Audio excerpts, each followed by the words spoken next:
मनुष्य का जन्म कितनी बार होता है? मित्रों, हमारे सनातन धर्म के अनुसार व्यक्ति का जन्म कई बार होता है। माना जाता है कि प्रत्येक युग में इन जन्मों की संख्या बदलती रहती है, यानी हर युग में व्यक्ति के जन्म और उसकी आयु अलग अलग होती है।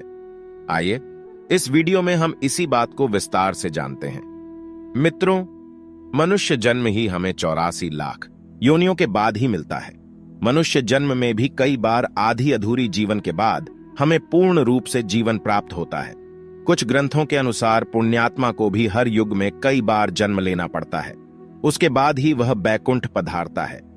आइए जानते हैं किस युग में आत्मा कितने बार जन्म लेती है। मित्रों, मान्यताओं में अनुसार सतयुग में पृथ्वी पर ही आत्माओं का वास हुआ करता था। सत्ययुग का एक वर्ष आज के लगभग 1 लाख वर्ष के समान होता था। उस समय के मानव इतने वर्षों तक जीवित रहते थे। सत्ययुग में लोगों का कद 32 फीट तक हुआ करता था। शास्त्रों के अनुसार इस युग के लोगों को इच्छा मृत्यु का वरदान प्राप्त था। वे लोग तब तक जीते थे जब तक उनका मन इस संसार में लगता था। सांसारिक इच्छाओं का मोह खत्म होने के बाद वे अपनी इच्छा से अपने देह का त्याग कर देते थे। इस मृत्यु लोक में सतयुग के समय एक इंसान को 8 बार जन्म लेना पड़ता था और उसके पश्चात वह और इस भवसागर से मुक्ति पा जाता था। त्रेता युग के संबंध में यह माना जाता है कि उस समय का मानव लगभग 10,000 वर्ष तक जीता था। इसी युग में भगवान राम का जन्म हुआ था। पृथ्वी जब रावण के अत्याचारों से त्रस्त हो चुकी थी, तभी भगवान विष्णु ने राजा दशरथ के पुत्र के रूप में अवतार लिया था। मित्रों, पद्म पुराण के अनुसार भगवान श्री राम ने अपने अंतिम समय में स्वयं की इच्छा से ही समाधि ली थी।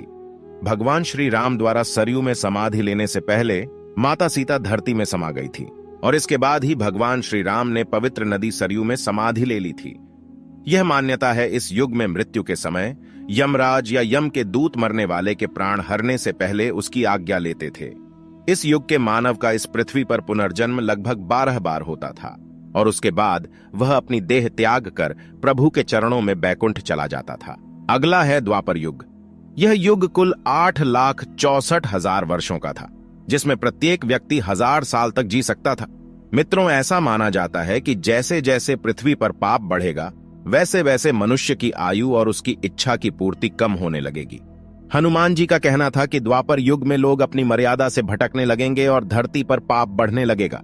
जैसे कि आप सभी जानते हैं, द्वापर युग में विष्णु जी ने भगवान श्री कृष्ण के रूप में अवतार लिया था। श्री कृष्ण ने बाल्यावस्था में मधुर बाल लीलाएं की, अपने भक्तों का उद्धार किया, कई राक्षसों और कंस का वध कर इस पृथ्वी से पापियों का सर्वनाश भी किया। ऐसा माना जाता है कि द्वापर युग में मानव को इस पृथ्वी पर 21 बार जन्म लेना पड़ता था। उसके बाद वह प्रभु के चरणों में बैकुंठ धाम प्राप्त कर लेता था। इसके बाद आता है कलयुग। ऐसा माना जाता है कि कलयुग में एक आत्मा का जन्म 45 बार होता है और उसकी उम्र 100 साल तक ही होगी। इसमें इंसान पर्यावरण को तहस नहस कर देगा और इस युग में मनुष्य की इच्छा पूर्ति कम हो जाएगी। वह पाप का भागीदार बन जाएगा। कलयुग के अंतिम काल में जब पाप और अधर्म अपनी चरम सीमा पर होंगे, तब भगवान विष्णु का कल की अवतार होगा। यह अवतार विष्णुयश नामक ब्राह्मण के घर में जन्म लेगा।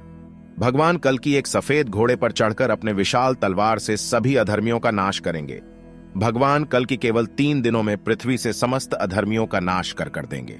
मित्रों, माना जाता है कि अधर्म का नाश करने के लिए कलयुग में अंतिम समय में बहुत मोटी धारा में लगातार वर्षा होगी, जिससे चारों ओर पानी ही पानी होगा। समस्त पृथ्वी पर जल हो जाएगा और प्राणियों का अंत हो जाएगा। इसके बाद एक साथ 12 सूर्य उदय होंगे और उनके तेज से पृथ्वी सूख जाएगी। फिर सतयुग का आरंभ होगा।